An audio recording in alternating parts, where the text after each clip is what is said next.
behind his Warlock, so trying a little bit of a comp change. I mean, he's played a Warlock for a long time, so he's got a lot of experience. He's a very strong Warlock.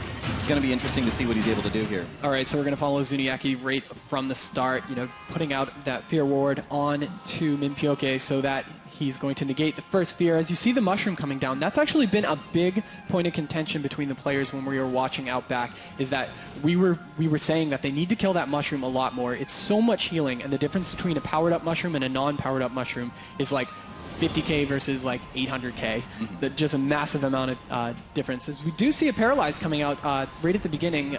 Danny Carey knowing that he can push up at the start without too much pressure coming out from the team. Yeah, he actually did that just to make sure that Plugonomics was able to get that Warlock gateway down. He was able to get it, so that's going to be extremely helpful for them here with the positioning of these the pillar and the little extra platform on Tiger's Peak. Absolutely. Now Zuniaki tossing down his Siphene, getting a Fear out, pushing in deep to try to get some crowd control onto Danny Carey. Danny Carey is playing leg sweep this round instead of Ring of Peace, so we'll have to see if that's going to play a difference, not being able to cast it on that Warrior constantly, as they are going to go on the Mage right now, who had to trinket a little bit ago, but of course those Druid heals topping everyone off.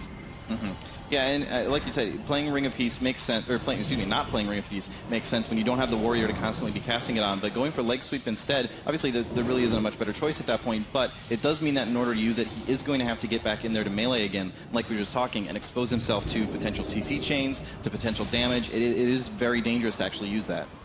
Yeah, it's a really strong crowd control if he can push up and get to the Druid. He can chain off of it himself or chain off of some crowd control from Novos. As we do see the silence onto Novos right there. He is going to get disarmed too, taking that gateway. That gateway really saved him. And maybe that was the comp change choice that they needed. They know that Novos has to stay alive. That Shamanistic Rage fades right there, but Danny Carey's looking pretty good. He does have Nimble Brew down right now. Zuniaki taking a whole lot of damage, and down he goes! Yeah, wow. That's what Elemental Shamans can do. You saw that Ascendance come out and just a huge burst onto Zuniaki. Yeah, and so now Zuniaki knows what it feels like to just up and dive.